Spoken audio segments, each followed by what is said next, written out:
Screen दिसतीये? तो basically काय आहे, की जावास्क्रिप्टमध्ये ना फंक्शनचे टाइप आहे. कोणते फंक्शन कशासाठी यूज करायचे किंवा काय करायचे.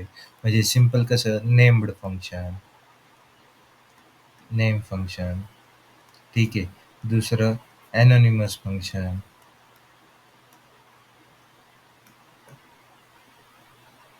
परत तिसरं सेल्फ एक्झिक्युटेड फंक्शन, नंतर काय म्हणू शकतो आपण कन्स्ट्रक्टर फंक्शन,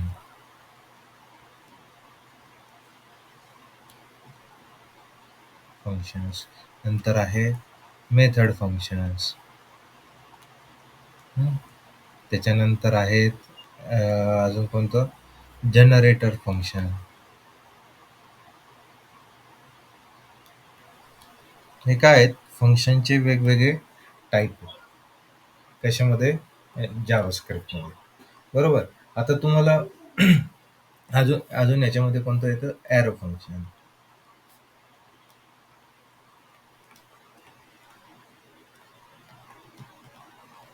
आता नेम फंक्शन म्हणजे काय की जे आपण बाय डिफॉल्ट लिहितो फंक्शनचे. फंक्शन विथ नेम, त्याचे पॅरामीटर आणि त्याची बॉडी. बरोबर आहे की नाही. हे नॉर्मल फंक्शन झालं. अनोनिमस फंक्शन म्हणजे काय, त्याला कोणतं नाव नाही. मग कसं const F is equal to function असं बनवलं तू. बरोबर. असं नाव दिलं, इथं पॅरामीटर दिले आणि याला एक्झिक्यूट म्हटलं, याची बॉडी दिली. याला काही नाव नाहीच राहिलं, पण तुला हे फंक्शन कॉल करायचं असेल तर एफच्या ना ह्याला पॅरामीटर पास करून आपण पास करू शकतो. म्हणजे ह्याचं नाव काय झालं, हे जे कॉन्स्टला आपण एफ म्हटलंय, आलं का लक्षात. जे कॉन्स्टला एफ म्हटलंय ते त्याचं काय नाव झालं, इथलचं नाव इथं आलं आणि त्याच्यामुळे हे फंक्शन काय झालं, अनोनिमस फंक्शन झालं, की ज्या फंक्शनला काय आहे, नाव नाहीये. लक्षात आलं का तुला. हा, म्हणजे ह्याचं तू डायरेक्टली कॉल करू शकत नाही. आणि म्हणजे अशा त्याच्या प्रॉपर्टी. आता सेल्फ एक्झिक्युटेड फंक्शन म्हणजे काय. आता तू जावास्क्रिप्ट रन करतो, जे जे आपण कोड केले त्याच्यासाठी काय करतो आपण, हे फंक्शन लिहितो. बरोबर. आणि हे फंक्शन आपल्याला कॉल करायला लागतं, तरच हे फंक्शन कॉल होतं. बरोबर आहे की नाही. पण अशा पद्धतीचं एक फंक्शन असतं की जे स्वतः एक्झिक्यूट होतं. म्हणजे तुला त्याला कॉल करायची गरज पडत नाही. बरोबर. असं फंक्शन म्हणजे सेल्फ एक्झिक्युटेड फंक्शन. ते कसं लिहितात, म्हणजे जसं आता हे अनोनिमस आपण फंक्शन लिहिलंय, मग तसंच फंक्शन, त्याचे पॅरामीटर जे काय आहेत ते, आणि ही फंक्शनची बॉडी. ह्याला फक्त काय केलं जातं, ही जी तुझी फंक्शन बॉडी, ह्याला असा एक राऊंड ब्रॅकेट टाकला जातो आणि हा राऊंड ब्रॅकेट करून असं फंक्शन हे लिहिलं जातं. म्हणजे हे जे फंक्शन झालं हे कोणतं झालं, सेल्फ एक्झिक्युटेड. ह्याला तुला कोणाला कॉल करायची गरज नाही. हे फंक्शन बाय डिफॉल्ट काय होणार, कॉल होणार. बरोबर. आता पुढचं कोणतं फंक्शन बघितलं आपण, समजा कन्स्ट्रक्टर फंक्शन. बरोबर. आता कन्स्ट्रक्टर फंक्शन म्हणजे काय होतं, की आता तू जावामध्ये ह्याच्यामध्ये कसं नवीन स्वतःचा ऑब्जेक्ट तयार करतो, करतो की नाही. स्वतःचा न्यू करून कीवर्ड वापर करून ऑब्जेक्ट तयार करतो. आता समजा तुला एक काय म्हणतो क्लास तयार करायचा आहे पर्सन नावाचा. माझ्या मते मी हे तुला सांगितलेलं आहे वाटतं. तर ठीक आहे. क्लास तयार करायचा आहे, तर त्या तशा पद्धतीचा क्लास कुठं तयार करू शकतो तू, इथे. म्हणजे कसं त्याच्यात आता कन्स्ट्रक्टर फंक्शन मध्ये धिस कीवर्ड वापरावा लागतो. कोणता, धिस कीवर्ड इथं वापरावा लागतो. म्हणजे हे तुला कळालं का, self executed function, anonymous function आणि हे. आता पुढचं कोणतं, कन्स्ट्रक्टर फंक्शन. मग ते कन्स्ट्रक्टर फंक्शन डिक्लेअर करताना कसं, फंक्शन, फंक्शन नेम, मग इथं म्हटलं माय क्लास. बरोबर. असे फंक्शन केलं आणि ह्याच्यात आत काय करणार मी, धिस करून प्रॉपर्टी सेट करणार. म्हणजे काय, धिस डॉट प्रॉपर्टी ह्याची इक्वल टू व्हॅल्यू, असं मी त्याला हे करणार. म्हणजे याच्यामध्ये काय आलं, की हा तुझं प्रॉपर्टी आली आणि हे आली. आता हे कन्स्ट्रक्टर फंक्शन आहे. हे कशा पद्धतीने यूज होतं? आता कॉल करायची ह्याची मेथड वेगळी. ह्याच्यापासून तुझं काय होणार आहे? एक ऑब्जेक्ट तयार होणार आहे. कन्स्ट्रक्टर वापरतो म्हणजे काय तयार होणार? ऑब्जेक्ट तयार होणार. म्हणून काय होणार? कॉन्स्ट तुझं व्हेरिएबलचं नाव काय जे असेल तुला द्यायचे ते इक्वल टू, मग त्याला आपण म्हणणार न्यू आणि हे क्लासचं नाव माय क्लास.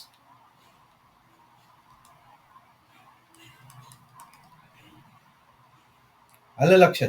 म्हणजे ह्याने काय होणार? हा, मग आता ह्याच्यामध्ये जे व्हेरिएबल वापरलाय ते ऍक्सेस करून तू फंक्शन आतले कॉल करू शकणार त्याच्या, किंवा त्याच्या आतल्या प्रॉपर्टी यूज करू शकणार. कळालं का? हम्म.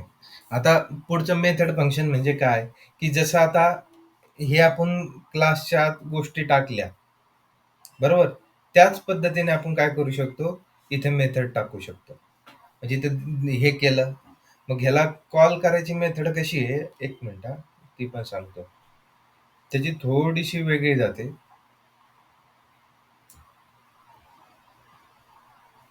डायरेक्टली वापरू शकतो, म्हणजे ऑब्जेक्टच केलेला असतो तो, इथे फंक्शनच नाही केलेलं. ठीक आहे.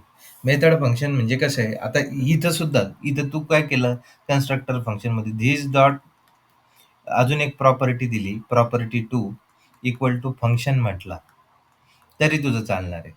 फक्त आता मेथड फंक्शन मध्ये काय चेंज होतं, की आपण दुसऱ्या याच्यात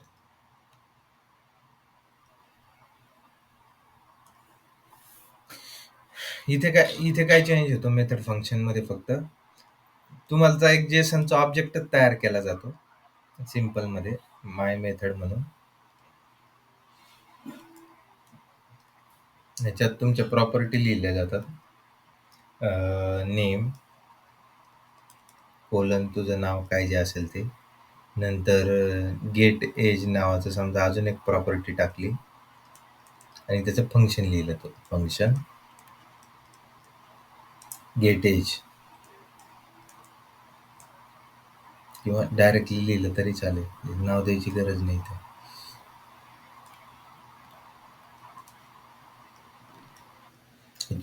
रिटर्न एज असं आपण केलं, बरोबर. हे तुझं फंक्शन झालं इथेच. आता हे तू ज्यावेळेस कॉल करणार त्यावेळेस काय वापरणार, माय मेथड डॉट गेट एज, असं अशा पद्धतीने तू काय करणार, तुझं फंक्शन कॉल करणार. बरं, हे सिंपल झालं मेथड फंक्शनचं. आता अजून पुढचं कोणतं होतं आपलं, तू लिहून घेतलेले आहेत का? हा. अजून दुसरं कोणतं फंक्शन बघितलं आपण? सॉरी, कुठे गेलं आपलं जनरेटर फंक्शन? हा, मेथड फंक्शन जनरेटर फंक्शन. आता हे युनिक फंक्शन आहे, हे जे आहे ना, हे एक युनिक फंक्शन. ह्याच्यामध्ये काय केलं जातं, जनरेटर फंक्शन मध्ये 2 ते 3 प्रकारचे कीवर्ड यूज केले जातात. कशामध्ये, जनरेटर फंक्शन मध्ये कोणकोणते कीवर्ड असतात त्याच्यामध्ये, इल्ड, नेक्स्ट. म्हणजे हे जे जनरेटर फंक्शन आहे, आता काय होतं, तू एखादं फंक्शन लिहितो, मी एक काढतो बरं का. आता तू एखादं फंक्शन लिहिलं, हम्म? आता त्या फंक्शन मध्ये काय होतं, की तो कोड पूर्ण एक्झिक्यूट होतो, मध्ये थांबतं का फंक्शन कुठे एक्झिक्यूट करायचं, त्याच्यातलं जे तू कोड लिहिलाय तो तू पूर्ण लिहितो, बरोबर आहे की नाही? हा, जनरेटर फंक्शन काय म्हणतं, तसं नाही करून चालणार.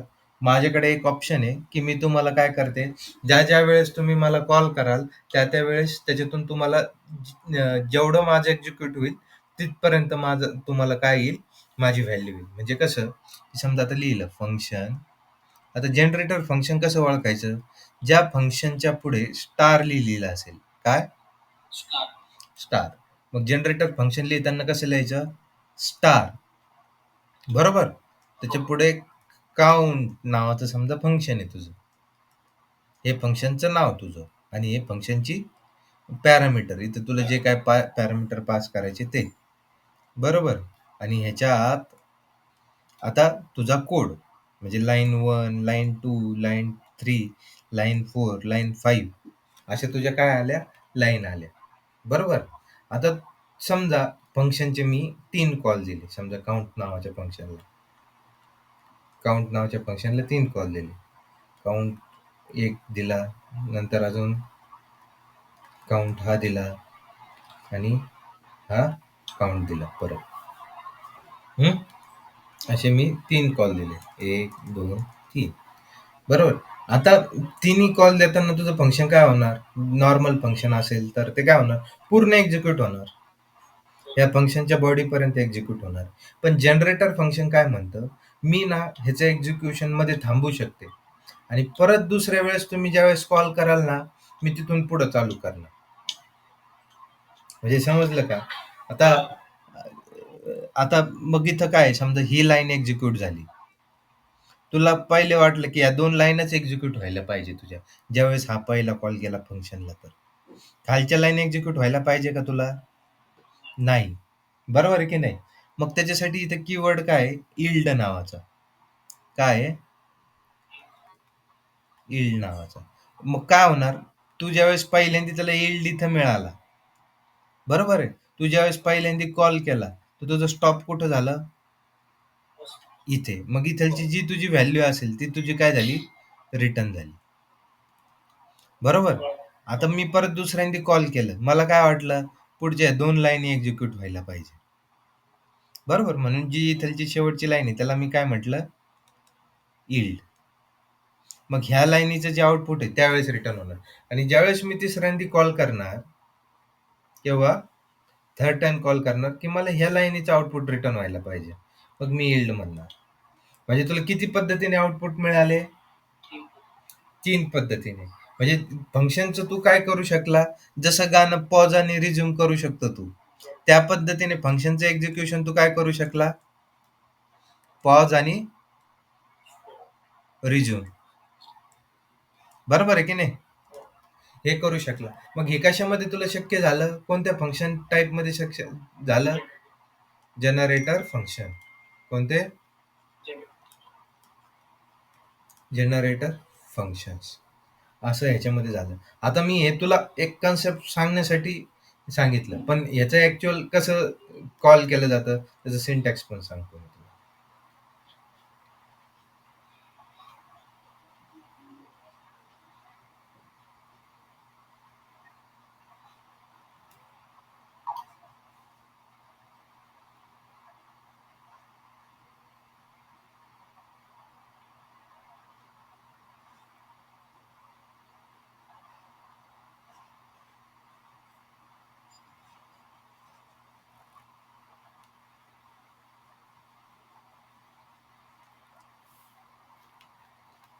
ह्याच्यामध्ये आता फंक्शन्स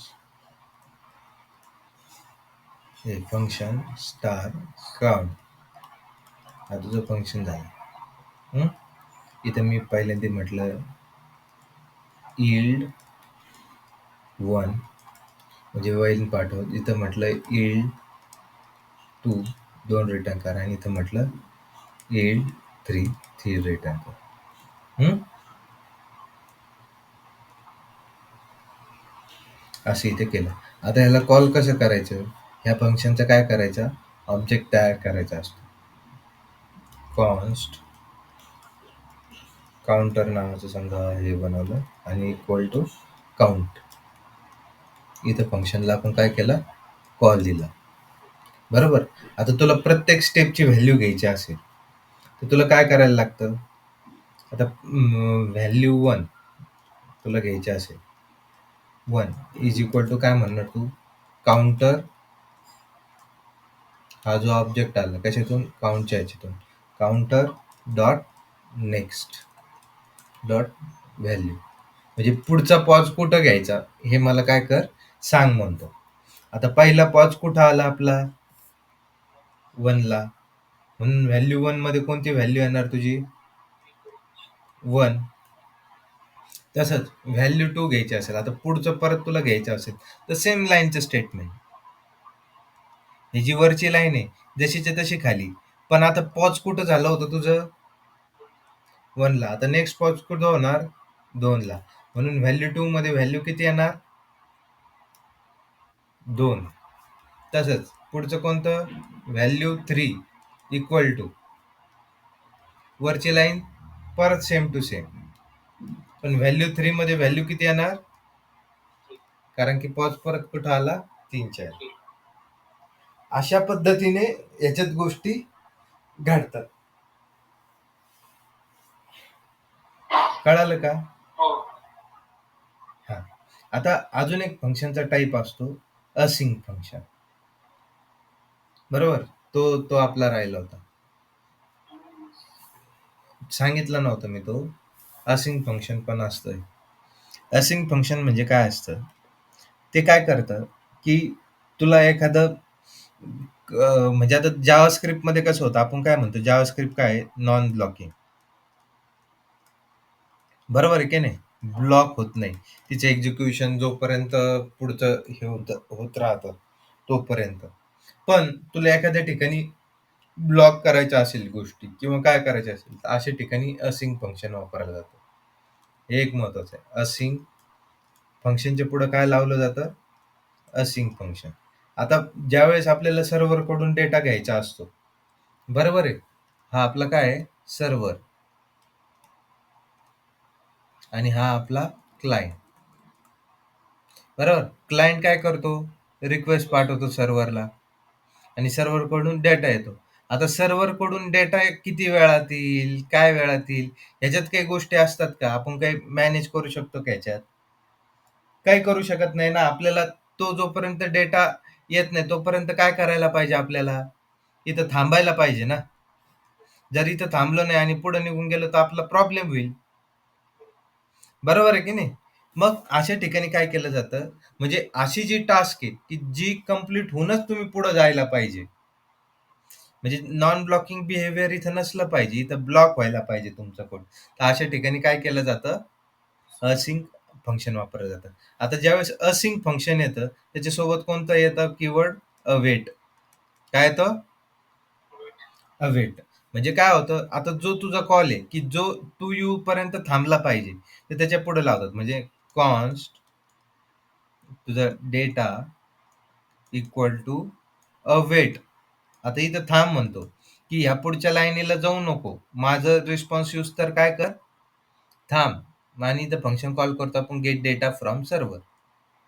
काय? Gate data from server. आता असिंक फंक्शन मध्ये कोणते फंक्शन आपल्याला कॉल करता येतात किंवा अवेट कोणत्या फंक्शनला लावता येतं? की जे फंक्शन ऑलरेडी असिंक आहे. आलं का लक्षात? आता गेट डेटा फ्रॉम सर्व्हर हे फंक्शन आपल्याला कशा पद्धतीने लिहायला लागणार आहे? Async function. म्हणजे त्याच्यात असं करून नाही चालत तुला की तू तुझं सिंपल फंक्शन आता पाठीमागचे जे आपण टाईप बघितले त्या फंक्शनच्या समोर तू इथं अवेट लावू शकतो, असं नाही करू शकणार तू. कळतंय का? हा. तर हे झाले तुझे असिंक अवेटच्या गोष्टी. म्हणजे सिंपल. मी तुला जास्त खोलात जाऊन सांगत नाही आणि जशी आपल्याला गरज पडेल ना तशी मी तुला त्याच्या आतल्या गोष्टी सांगेन, पण आत्ता त्याची मला काय गरज वाटत नाही. तू एवढं शिक आणि कन्फ्यूज करू होऊ नको. ठीक आहे. मल्टी ट्रेनिंगचे कन्सेप्ट आहेत. हा हा हा. ते कसं जशा गोष्टी येतील तशा सांगेन ना मी तुला आता. हा, पण फक्त लक्षात ठेव की असिंक फंक्शन मध्ये काय येणार तुझं? अवेट 100% येणार. बरोबर आहे की नाही? अवेट तुझं 100% येणार. आणि अवेट कोणत्या फंक्शनला तुला लावता येणार? की ज्या फंक्शन ऑलरेडी कोणतं आहे? असिंक आहे. नॉर्मल फंक्शनला तू अवेट लावू शकणार का तिथे? नाही. ही कन्सेप्ट सगळीकडेच सारखी असते. आता पुढचं जर तुझं झालं कोणतं? Arrow function. शेवटचं आपलं कोणतं? एरो फंक्शन म्हणजे काय? की ते अनॉनिमस पण आहे. म्हणजे त्याला नाव पण नसतं, काही नसतं. की जी तुला सिंपल टास्क करायची एका लाईनीमध्ये किंवा ह्याच्यामध्ये, अशा केसमध्ये ते एरो फंक्शन लिहिलं जातं. आता आपण जसं वापरू तसं आहे त्याच्यामध्ये. मग त्याच्यामध्ये तुला धिस कीवर्ड वापरता येत नाही. अशा अशा गोष्टी एरो फंक्शन मध्ये आहेत. बरोबर आहे. म्हणजे समजा एरो फंक्शन लिहायचं असेल तर कसं?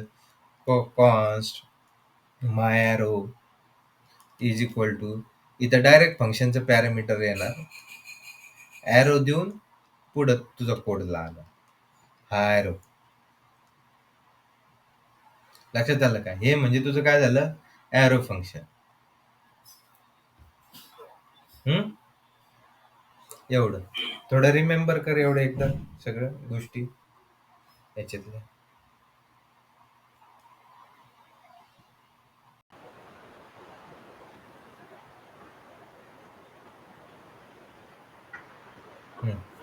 टाइप्स ऑफ फॉर लूप म्हणजे काय, नॉर्मल फॉर लूप तू बघितलेलीच आहे, जी आतापर्यंत आपण यूज केलेली ती फॉर लूप, बरोबर. दुसरं काय येतात लूप, फॉर ॲज अ, बरोबर. फॉर ऑफ, सॉरी, कोणती, फॉर ऑफ. पुढची ती फॉर इन, आणि अजून एक येते कोणती, फॉर इच नावाचं फंक्शन. ह्या येतात. आता ही नॉर्मल फॉर लूप तुला माहितीच आहे, तू यूज केली आपले प्रोग्राम प्रिंट करण्यासाठी. आता फॉर ऑफ काय, म्हणजे आता आपण काय करतो, एखादा ॲरे डिक्लेअर केला, var A is equal to apple, banana, अजून असे ऑरेंज, असे आपले वेगवेगळे काय ॲरेमध्ये गोष्टी टाकल्या. आता हा ॲरे तुला ट्रॅव्हल्स करायचा असेल, कोणता, हा ॲरे ट्रॅव्हल्स करायचा असेल तर तुला कोणतं फंक्शन वापरावं लागतं, हे फॉर लूप वापरावं लागते, फॉर ऑफ. कोणती, त्याची त्याचं सिंटॅक्स असतो फॉर, तुझं इथं व्हॅल्यू, मग ती तुला कशात द्यायची, चेंज होणारी घ्यायची का नाही घ्यायची, व्हॅल्यू ऑफ काय, ए, व्हॅल्यू ऑफ ए, आणि इथं प्रिंट कर तू कन्सोल डॉट लॉग ए सॉरी ए म्हणतो, व्हॅल्यू,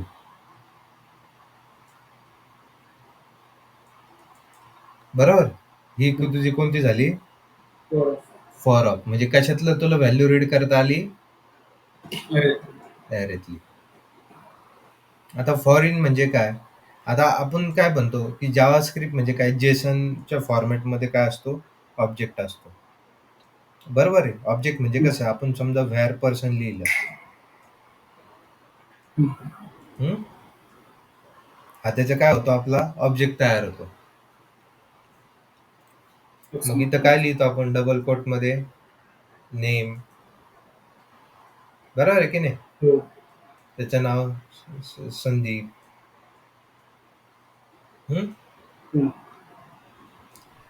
हे, मग त्याचं प्रोफेशन, त्याचं नाव इथं आलं, बरोबर, प्रोफेशनचं. असं सगळ्या गोष्टी लिहितो तू, म्हणजे सगळ्या तुझे काय, ही की आणि ही त्याची काय झाली, व्हॅल्यू, बरोबर आहे की नाही.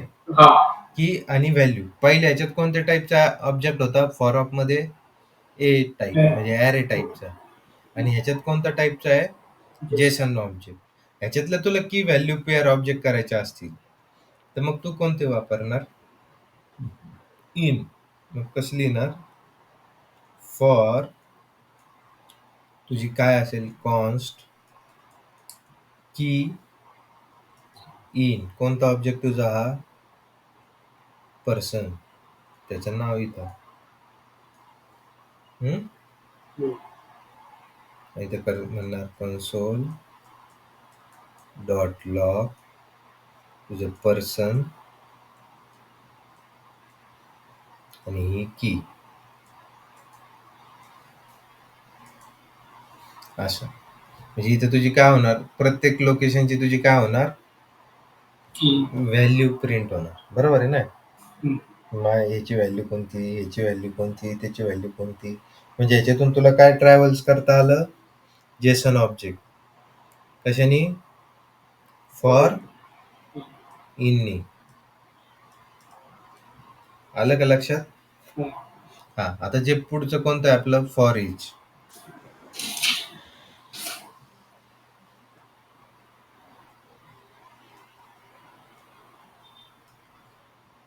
फॉर इच काय फंक्शन आहे, काय आहे, अच्छा. आता जसं आपण इथे ॲरे केला, हां. कोणता ॲरे तू कशाने ट्रॅव्हल्स करू शकतो? फॉर फॉर फॉर ऑफनी केला. म्हणजे तू फॉर लूपनी पण करू शकतो हां. कारण की ॲरेला म्हणजे काय येतं 1, 0, 1, 2 इंडेक्स अच्छा. येते. ते ह्याने पण ॲक्सेस करू शकतो आणि ह्याने तुला डायरेक्ट की व्हॅल्यू पेअर मिळतं. म्हणजे तुला हे करायची गरज पडत नाही. ट्रॅव्हल्स करायची गरज. आता फॉर ईच काय आहे? फॉर ईच हे फंक्शन आहे. काय आहे? फॉर ईचला अच्छा. पॅरामीटर काय जातं? एक फंक्शन जातं आणि आता प्रत्येक एलिमेंटवर तुला काहीतरी ऑपरेशन करायचं असेल. म्हणजे आता समजा हे ॲपल आहे. हे प्रत्येक व्हॅल्यू तुला काय करायची असेल याची कॅपिटलमध्ये प्रिंट करायची असेल. बरोबर आहे की नाही? समजा हां. आता ही कॅपिटलमध्ये प्रिंट करायची. मग तू कसं लिहिशील कोड? मग तुझा जो ऑब्जेक्ट आहे ए डॉट फॉर ईच बरोबर? ए काय आहे तुझं ॲरे म्हणून फॉर ईच. मग ह्याच्यात 2 व्हॅल्यू असतात. इथं तुझं पहिलं असतं तुझं फंक्शन ह्याच्यामध्ये. बरोबर? हे झालं तुझं फंक्शन आणि या फंक्शनला जावास्क्रिप्ट इनपुट काय देतं तुझं? एलिमेंट म्हणजे तुझी असती नंबर, तुझी व्हॅल्यू आणि इंडेक्स. इथं आपण नंबर ऐवजी व्हॅल्यू म्हणू. इथं असते तुझी काय? व्हॅल्यू वेल. आणि इंडेक्स. मग ह्या फंक्शनमध्ये तुला काय लिहायचंय? हे होतं एरो टाइपचं फंक्शन. हे तुझं आणि हे कॉलम म्हणजे तू इथं प्रिंट केलं कन्सोल डॉट लॉग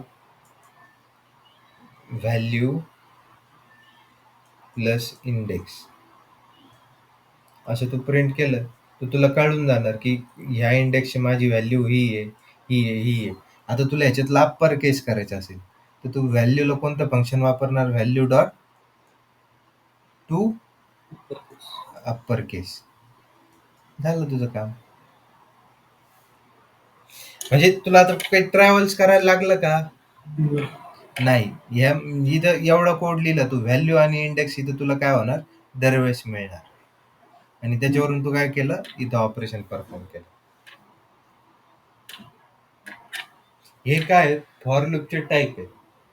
तुला ह्याची प्रॅक्टिस करायला लागणार आहे बरं का. मी तुला म्हणजे हे सांगतो की जोपर्यंत तू ह्याची प्रॅक्टिस करणार नाही हो. तोपर्यंत काही खरं नाही. हं. आणि हे सगळे ह्याच्यात आहे बरं का. म्हणजे डॉट नेट फॉरेच. मध्ये गेला ना तू तिथं पण हे सेम आहे.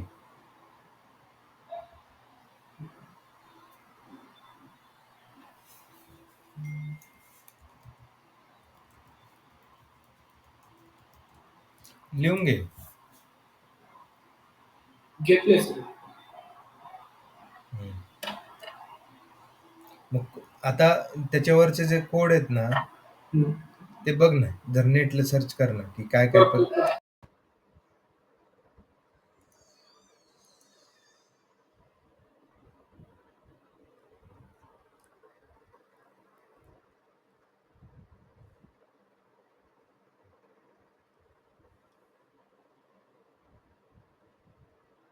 आता म्हणजे जे आतापर्यंत आपण बघितलं ते काय होतं की सिम्पल आपलं कन्सोल ॲप्लिकेशन होते. कसे सिम्पल प्रोग्राम करायचे, कशा पद्धतीने गोष्टी त्याच्यात घडवून आणायच्या किंवा एक जावास्क्रिप्ट काय आहे ते आपल्याला त्याच्यातून समजून घेतलं आपण. बरोबर? आता ही जी गोष्ट आहे की खरं Node.js आता वाईडली काय यूज होतं? कारण की त्याचं आहे वेब ॲप्लिकेशन बेस्ड सपोर्ट. बरोबर? आपण हे सगळं बघितलेलं आहे. Node.js काय आहे? कशा पद्धतीने आलं? त्याची हिस्ट्री काय होती? बरोबर आहे की नाही? आणि परत त्यामध्ये गोष्टी कशा इव्हॉल्व झाल्या, मग ते वेब ॲप्लिकेशन बेसला कसं आलं, त्याचं V8 इंजिन काय आहे, हे आपण सगळं स्टार्टिंगला बघितलं आणि क्लिअर कट ते आपण बघितलं. त्यामध्ये काही डाऊट नाही. आता जे पुढचा पार्ट आहे, आपण मग त्याच्यासाठी लागणाऱ्या प्रिलिमिनरी गोष्टी, डेटा टाइप काय असतं, हिस्ट्रिक इफेक्ट काय असतं, किती पद्धतीने आपण एखादा व्हेरिएबल डिक्लेअर करू शकतो, मग त्याच्यात ट्रूथली आणि फॉल्सी, ट्रू झालं तर काय, फॉल्स झालं तर काय, टाइप कास्टिंग, हे सगळ्या गोष्टी बघितल्या. मग परत फंक्शन काय आहे, फंक्शनचे टाइप्स किती आहेत, बरोबर. ह्या सगळ्या गोष्टी आपण त्याच्यामध्ये बघितल्या. आता त्याचा ॲक्चुअल खरा यूज काय आहे, की Node.jsचा, की तुम्ही क्रिएट अ वेब सर्व्हर. काय? Create a web server. आता जे तुम्ही वेब सर्व्हर म्हणजे काय? HTTP server. कोणतं? Create a HTTP server.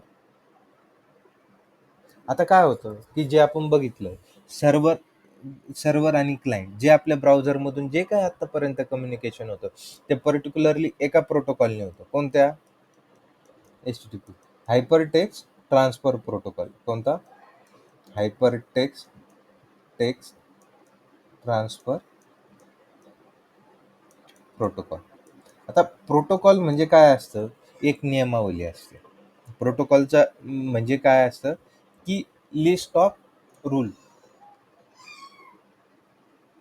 की हे एका पद्धतीची काय नियमावली, की ह्या नियमावलीने तुम्ही काम करायला पाहिजे. म्हणजे आता समजा तू जिथे काम करतो, तिथे एक काहीतरी रूल असेल, की तू ह्याच्याशी अशा पद्धतीने कम्युनिकेट करायचं, तू त्याच्याशी अशा पद्धतीने कम्युनिकेट करायचं, हे झाल्यावर तू ते करणार, ते झाले की तू हे करणार.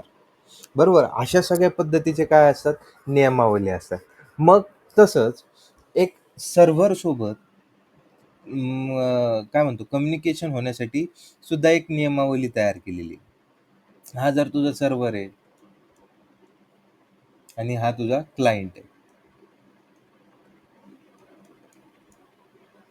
हा तुझा सर्व्हर आहे आणि हा तुझा क्लायंट आहे. आणि क्लायंट किती मल्टिपल आहेत. हा क्लायंट 1, हा क्लायंट 2,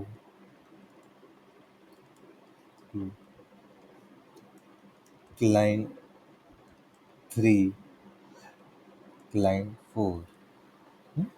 असे तुझे मल्टिपल क्लायंट. ते सगळे याला काय आहेत? कम्युनिकेटेड सर्व्हरला. बरोबर. आता म्हणजे तू तू समजा एखादी सिस्टीम तयार करतोय ऑनलाईन एक्झामिनेशनची. म्हणजे काय एक्झामिनेशनचा सर्व्हर तुझा हा झाला.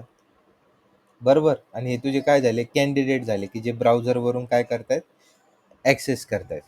मग त्याच्यामध्ये काय असेल पहिल्यांदी ओपन एक्झाम करायचा ह्याने कॉल दिला. कोणी? कॅन्डिडेटनी सर्व्हरला.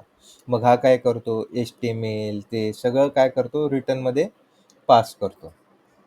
बरोबर आहे ना? ही झाली तुझी रिक्वेस्ट, हे झालं तुझं रिस्पॉन्स.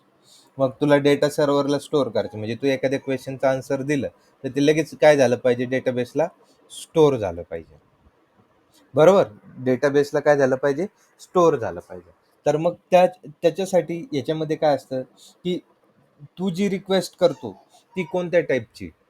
ही जी सर्व्हरला तू जी रिक्वेस्ट केली, ती कोणत्या टाईपची आहे? ती गेट टाईपची आहे, का पोस्ट टाईपची आहे, का पुट टाईपची आहे, का डिलीट टाईपची आहे? बरोबर? अशा मल्टिपल ह्याच्यात काय आहेत रिक्वेस्ट टाईप आहेत. आता ह्याच्यामध्ये परत काय असतं रिक्वेस्ट कोड. काय असतो? Sorry response code. आता तुमचे जे 2 गोष्टी तयार होतात, की कम्युनिकेशनसाठी तुमच्या इथं 2 व्हेरिएबल तयार होतात. म्हणजे सर्व्हरला काय कळतं? सर्व्हरला काय-काय कळायला पाहिजे आता इथे, की मला रिक्वेस्ट कोणती आली, बरोबर? रिक्वेस्टमध्ये मला काय-काय पॅरामीटर आलेले आहेत, ते एक कळायला पाहिजे मला. आणि जो मला रिस्पॉन्स पास करायचा आहे, त्याच्यात मी काय-काय पास करायला पाहिजे, बरोबर आहे? कारण की रिक्वेस्ट आल्यानंतर रिस्पॉन्स आपल्याला पास करायचा आहे. आता हे जे सगळं कम्युनिकेशन होतं, मला सांग रिक्वेस्टही कोणत्या फॉर्मॅटमध्ये गेली तर चालेल का? म्हणजे मी तुला एखादा डेटा शेअर करतोय, पण ते डेटा कशासाठी आणि काय हेच मी तुला नीट सांगितलं नाही, तर तुला अंडरस्टँड होणार आहे का? नाही होणार. बरोबर? किंवा सर्व्हर असं वेगवेगळ्या पद्धतीने गोष्टी घडतात. मग आता ह्याच्यामध्ये जे कम्युनिकेशन होतं, त्याच्यामध्ये सर्व्हर, क्लायंट आणि ह्याच्यामध्ये एका विशिष्ट फॉर्मॅटमध्ये होतं. काय होतं? विशिष्ट फॉर्मॅटमध्ये होतं. फॉर्मॅट म्हणजे काय? एक सिंपल स्ट्रक्चर आहे. आता आपण म्हटलो जेसन.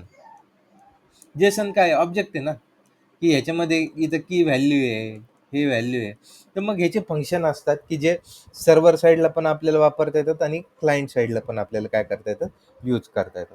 म्हणजे कम्युनिकेशन आपलं डिफाईन झालं, फॉर्मॅट डिफाईन झालं, सगळं झालं. मग रिक्वेस्टची मेथड कोणती आहे ते कळालं. मग कोणत्या टाईपचे ऑब्जेक्ट आपल्याला जातात हे कळालं. आता हे जी सगळी प्रोसेस होती, ही सगळी HTTPच्या नियमावलीमध्ये होती. हे जे सर्व कम्युनिकेशन झालं तुझं सर्व्हर सोबत आणि क्लायंट सोबत, हे सगळं कशाच्या नियमावलीने झालं? HTTPच्या. आता हाच HTTP नुसतं सिंपल प्रोटोकॉल आहे, हायपर टेक्स्ट ट्रान्सफर. ह्याला अजून काय म्हणतात? Stateless protocol. आता याचं पण तुला महत्व सांगेल मी. स्टेटलेस प्रोटोकॉल म्हणजे काय ते आत्ता लगेच नाही, ज्यावेळेस आपण सेशन कुकीज ते ज्यावेळेस बघू ना त्यावेळेस मी सांगेल. फक्त आत्ता काय लक्षात ठेवायचं, HTTP हा कोणता प्रोटोकॉल आहे? Stateless protocol. बरोबर. आता ह्या सगळ्या गोष्टी इथे झाल्या, कम्युनिकेशन झालं कशाने? HTTPने. आता ह्याला सिक्युअर करायचं असेल तर अजून कोणता प्रोटोकॉल आणला? HTTP. येस, हे हायपर टेक्स्ट ट्रान्सफर प्रोटोकॉलला सिक्युअर एक काय झालं? नाव आलं. म्हणजे तू जर आता बघितलं ब्राउझरमध्ये, ही सुद्धा URL, कोणती URL आहे बघ बरं पूर्ण, कोणती URL आहे ती बघ? HTTPS:// अजून तू पुढच्या URL बघ, ही GitHub, ही कोणती URL आहे बघ? HTTPS. आता तुला जेवढे काही कोणतीही वेबसाईट ओपन केली तर ह्या ठिकाणी तुला कोणत्या URL दिसतात? HTTPS. कारण की काय आहे, हे तुम्ही ब्राउझरला सांगता की जे माझं कम्युनिकेशन होणार आहे ती ह्या नियमावलीने होणार आहे. बरोबर आहे की नाही? ह्या नियमावलीने माझं कम्युनिकेशन होणार आहे. जसं देश संविधानाने चालतो तसं हे कम्युनिकेशन पण एका ह्याने चाललं पाहिजे की जेणेकरून ते सगळ्यांना कळायला पाहिजे. ते तसं HTTPS हा प्रोटोकॉल काय झाला? आपली नियमावली झाली. बरोबर. ही गोष्ट कळाली एक. आता हा, मग ह्याला सर्व करायला काय करायला लागतं? आपल्याला वेब सर्व्हर करायला लागतं. म्हणजे हा जो आहे हा हा पण आपला काय झाला? सर्व्हर व्हायला पाहिजे. आता हा सर्व्हर बनवायचा कसा? बरोबर. आता सर्व्हर म्हणजे काय? एक प्रोग्रामच आहे. सर्व्हर म्हणजे काय? एक म्हणजे तुझं मशीन हे सर्व्हर आहे का? केव्हा म्हणू शकतो? की ज्याच्यावर सर्व्हरचा प्रोग्राम रन होत असेल, की जो सर्व्हर तयार करतो. लक्षात आलं का? तू म्हणजे तुझं प्रत्येक मशीन हे सर्व्हरच आहे, तुझे लॅपटॉप. पण जोपर्यंत त्याच्यात प्रोग्राम रन होत नाही तोपर्यंत ते सर्व्हर होत नाही.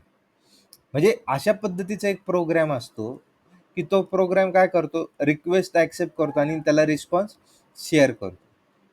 अशा पद्धतीच्या प्रोग्रामला सर्व्हर म्हणायचं. तुझं मशीन जे आहे लॅपटॉप, ते तू त्याला सर्व्हर म्हणशील का? नाही म्हणणार, ते मशीनच आहे. पण जोपर्यंत त्याच्यावर सर्व्हरचा प्रोग्राम रन होत नाही तोपर्यंत ते मशीन आपण सर्व्हर म्हणू शकत नाही. बरोबर.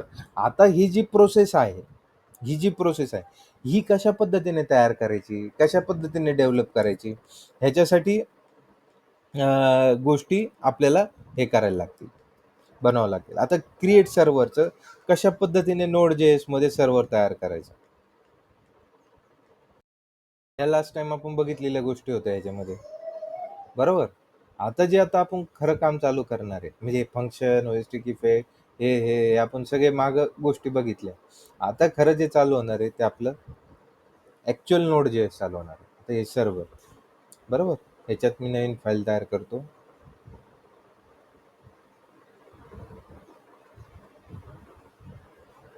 HTTP HTTP सर्व्हर demo.js ही फाईल मी ॲड करतो. आता जसं तू सीचा प्रोग्राम करतो, C++चा प्रोग्राम करतो किंवा जावाचा प्रोग्राम करतो, त्याच्यासाठी तुला काय लागतं? पर्टिक्युलर पॅकेजेस लागतात बघ. बरोबर आहे ना? तुला काहीतरी पॅकेजेस लागतात. म्हणजे तू सीचा प्रोग्राम करतो त्याला वरती काय टाकतो? हेडर फाईल टाकतो, हॅश इन्क्लूड stdio.h. बरोबर. कारण की त्याच्यामध्ये प्रिंटएफ आणि स्कॅनएफ फंक्शनच्या डेफिनेशन आहेत. बरोबर. तसंच ह्याच्यामध्ये Node.js मध्ये काय असतात? मॉड्यूल्स असतात. म्हणजे जावामध्ये तू ज्याला लायब्ररी म्हणतो, C# मध्ये तू ज्याला पॅकेजेस म्हणतो. बरोबर. सी मध्ये ज्याला हेडर म्हणतो, की जे वरती आपण पहिले इन्क्लूड करतो आणि मग आपलं कोड चालू करतो. तसं त्याला ह्याच्यामध्ये Node.js मध्ये त्याला काय म्हणतात? मॉड्यूल्स. आता मग इथं आपल्याला काय करायला लागतं? मॉड्यूल्स ऍड करायला लागतात आपल्या कोडमध्ये. पहिल्यांदा त्याच्यासाठी लागणारे पॅकेजेस इन्स्टॉल करायला लागतात आपल्याला आणि मग नंतर हे करायला लागतं. बरोबर. आता ह्याच्यामध्ये Node.js बेसिकली मॉड्यूल कोणतं आहे पहिलं? HTTP. मॉड्यूलचे सुद्धा 3 टाइप आहेत. मी ते मुद्दामून आता कन्फ्यूज होईल म्हणून सांगितलं नाही. पहिले आपण काही गोष्टी त्याच्या बनवू आणि मग त्याचं तुला प्रॉपर यूज सांगेल. मग कसं? आता आता कॉन्स्ट म्हणजे नीट आता प्रोग्राम व्यवस्थित आपण समजून घेऊ. HTTP इज इक्वल टू तुझं रिक्वायर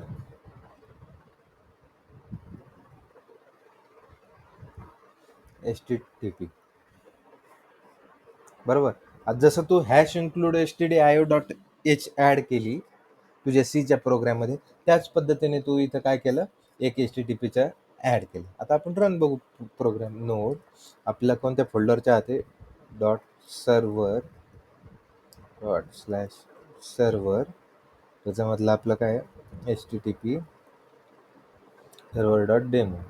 काय झालं, काही एरर आली का आपल्याला? नाही. म्हणजे आपलं HTTPचं पॅकेज काय झालं, सक्सेसफुली इन्सर्ट झालं. बरोबर. आता ह्याच्यानंतर तुला काय करायचंय, सर्व्हर क्रिएट करायचं. बरोबर. आता मग HTTPचं पॅकेज आणलं आपण, म्हणजे डेफिनेशन आणली. आता त्याच्यामध्ये आपली कसं करणार, const server equal to HTTP dot, ह्याच्यात एक फंक्शन आहे. कोणतं? क्रिएट सर्व्हर नावाचं. कोणतं? क्रिएट सर्व्हर नावाचं. आता म्हणजे ह्या सर्व्हरला काय होणार आहे, रिक्वेस्ट येणार आहे आणि ह्याला काय करायचं आहे, रिस्पॉन्स पण पाठवायचा आहे. बरोबर. म्हणून इथे येतं ॲरो फंक्शन. कोणतं फंक्शन येतं? Arrow function. आणि त्याला कोणते रिस्पॉन्स असतात? ॲरो आणि एनोनिमस, म्हणजे ज्याला नाव नाही आहे आणि ते फंक्शन रिस्पॉन्स. म्हणजे एवढं कन्सिडर कर. इथं तुला अजून मी पुढं गोष्टी सांगेल ह्याच्यातल्या, की ह्याला तू दुसरं एक फंक्शन करून ते पण तू इथं पास करू शकतो. फक्त ह्याची डेफिनेशन आणि त्याची डेफिनेशन आपल्याला सारखी पाहिजे, पण त्याच्यात आत्ता आपल्याला पडायचं नाही. बरोबर. आणि ह्याच्यातून आपण पाठवणार रिस्पॉन्स, आपला जो ऑब्जेक्ट आहे रिस्पॉन्स. आता आपल्याला काहीतरी रिक्वेस्ट आल्यानंतर काहीतरी रिस्पॉन्स पाठवायचा आहे ना आपल्याला, आणि तो रिस्पॉन्स एंड करायचा आहे. एंड इथे आपण टाकू हॅलो वर्ल्ड. बरोबर. हे झालं. आता काय असतं, आता अजून एक ह्याच्यातली एनॉलॉजी आपण अशी घेऊया, की आता समजा आपण कशामध्ये गेलो बरं, कुठे गेलो, समजा आता बस स्टँडवर गेलो आपण. बरोबर. पर्टिक्युलर बस स्टॉपला गेलो आपण. आता समजा शिवाजीनगरच्या बस स्टॉपला गेलो. तिथं काय कोणत्या गोष्टी आहेत, की तुला औरंगाबादला जायचं असेल तर त्याची लाईन वेगळी आहे. बरोबर. त्याची लाईन वेगळी. औरंगाबादला जायचं असेल तर तिकीट काढण्यासाठी. नाशिकला जायचं असेल तर त्याची लाईन एक सेपरेट वेगळी आहे. बरोबर. तुला नागपूरला जायचं असेल त्याची सेपरेट एक लाईन आहे, किंवा परभणीला जायचं असेल त्याची सेपरेट एक लाईन आहे. म्हणजे प्रत्येक लाईनीत तुला काय होतं, जिथं शिवनेरी आणि शिवशाही बसेस आहेत त्याच्यात तुला काय होतं, सेपरेट आउट तिकीट काढायला लागतं ह्या प्रत्येक वेगवेगळ्या लाईनीत थांबून. बरोबर की नाही? असं करायला लागतं. आता हे जे करतात हे तुला करून देतं एसटी महामंडळ डेपोच. बरोबर. एसटी महामंडळ डेपोच तुला हे करून देतं. फक्त ह्यांनी काय ठेवलंय, की बूथ ठेवलेत. हे ह्या तिकीटचं बुक, हे औरंगाबादला जाणाऱ्या तिकीटचं बुक, हे नगरला जाणाऱ्या तिकीटचं बुक, हे नाशिकला जाणाऱ्या तिकीटचं बुक, हे नागपूरला जाणाऱ्या तिकीटचं बुक. हे काय केलंय, बूथ ठेवलेत. म्हणून लोकांना काय कळतं, की मी इथे येऊन नागपूरला जायचं असेल तर मी इथे येऊन तिकीट घेणार. मला नाशिकला जायचं असेल तर मी इथे येऊन तिकीट घेणार. मला नगरला जायचं असेल तर मी इथे येऊन तिकीट घेणार. बरोबर आहे की नाही? असं प्रत्येकाला कळतं. आता हे तुझा लॅपटॉप झाला. एसटी म्हणजे तुझा लॅपटॉप झाला. बरोबर. ह्याच्यावर मल्टिपल तुझे प्रोग्राम रन होत आहेत, सर्व्हर. मग हे जे झाले हे तुझे सर्व्हरचे काय झाले, इन्स्टन्स झाले. हे बूथ जे झाले हे तुझे काय झाले, सर्व्हरचे इन्स्टन्स झाले. म्हणजे जसं आता आपण क्रिएट सर्व्हर करतोय तसं. म्हणजे मला ह्याच्यात काय सांगायचं आहे, की कोणत्या कोडनी कुठे इंटरॅक्ट करायला पाहिजे हे त्याचं पोर्ट झालं. बरोबर आहे की नाही? एक लँडिंग पोर्ट झालं. हा हा नाशिकसाठीचा पोर्ट, हा नागपूर हा नागपूर हा नागपूरसाठीचा पोर्ट, बरोबर. हा याच्यासाठी नगरसाठीचा पोर्ट आणि हा नागपूरसाठीचा पोर्ट. असं याच्यात काय झाले, हे पोर्ट झाले इथे वेगवेगळे तयार. मग तसंच सर्व्हरचं पण असतं. म्हणजे तुझे आता आता जो आपण कोड करतोय ह्याच्यामध्ये, अरे यार ते तू ठीक आहे. जो आता इथं आपण कोड करतोय, लक्षात येते का तुझ्या? हा जो कोड करतोय, हा एक काय झालं, सर्व्हरचं हे झालं, बुकिंगचं हे झालं. म्हणजे अं, आता इन्स्टन्स झाला. म्हणजे तुझं जे बाहेरचे क्लायंट कम्युनिकेशन करणार, हे त्यांनी तुला कोणत्या पोर्टवर करायला पाहिजे, कारण की ह्या मशीनवर तुझे मल्टिपल गोष्टी काय होऊ शकतात, रन होऊ शकतात. म्हणजे मल्टिपल सर्व्हर तुझे वेगवेगळे रन होऊ शकतात. लक्षात आलं का तुला? आता समजा मी इथे घेतलं, इथं म्हटलं सर्व्हर डॉट लिसन, म्हणजे इथं त्याला आपण लिसन केलं, आणि कोणत्या ह्याच्यावर लिसन कर, मला 3000 पोर्टवर मला काय कर, लिसन कर. मी ह्याला काय केलं, अशा पद्धतीने इथे टाकलं की 3000 पोर्टला लिसन कर. म्हणजे काय झालं, इथं तू वेगवेगळं टाकू शकतो. मी आता दुसरा पण टाकू शकतो, सर्व्हर डॉट म्हणजे दुसरा सर्व्हर तयार करायला लागेल. हा समजा सर्व्हर 1 माझा, बरोबर. Hello world from server 1, from server 1, हे झालं. आणि इथं मी सर्व्हर 1 डॉट लिसन 3001 ला केला. दुसरं परत असंच घेतलं, हा सर्व्हर 2 घेतला इथे, आणि मी त्याला सांगितलं हे सर्व्हर तू 2चा आहे, तू इकडं काही भानगडीत पडू नको. मग मी सर्व्हर 2 डॉट लिसन म्हटलं. पण आता ज्या बूथमध्ये, म्हणजे 3000 म्हणजे आपला हा बूथ आहे, ज्या बूथमध्ये नागपूरचं तिकीट बुक होत आहे, त्याच ठिकाणी दुसरं तिकीट बुक होईल का? नाही. मग ह्याच्यासाठी तुला दुसरं बूथ द्यावं लागेल. म्हणजे आलं का लक्षात तुला मला काय सांगितलं?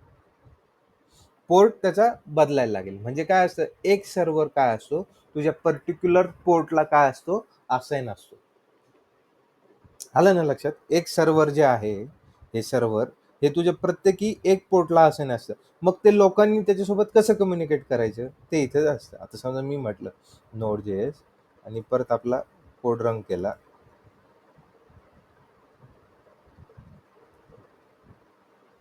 बरोबर. इथं काय आलं, Node.js do you want to allow public and private network to access they pie allow, इथं म्हटलं, बरोबर. मी फक्त काय करतो, इथे जे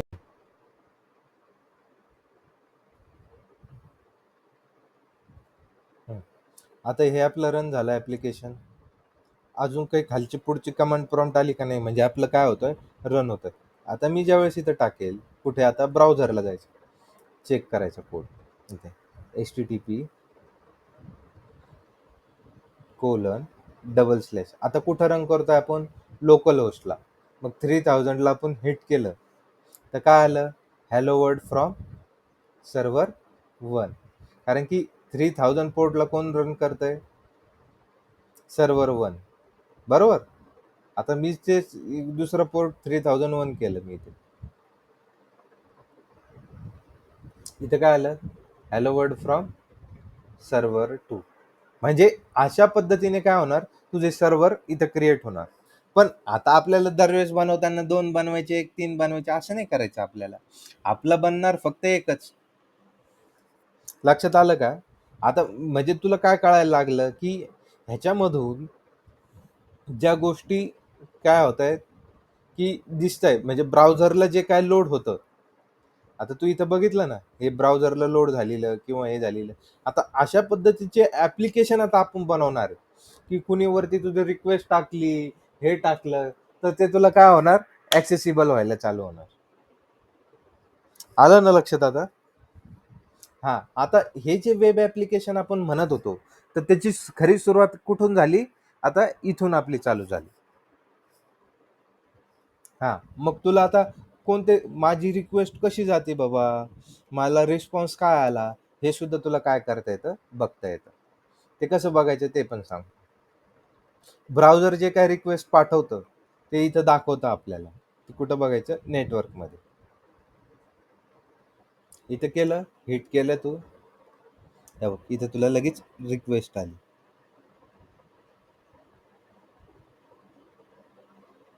बरोबर, इथं लोकल होस्ट आलं. हा 3000 ला. मग आपल्या रिक्वेस्ट मध्ये काय काय पास झालं, इथे तुला पाहायला भेटेल. रिक्वेस्ट जनरल रिक्वेस्ट URL कोणती, मी जसं म्हटलं रिक्वेस्टच्या काय आहेत, मेथड आहेत, टाईप आहेत. Gate request, port request, port request, delete request, असं ते आहे. मग नंतर पुढं कोणत्या आल्या, रिक्वेस्ट हेडर्स.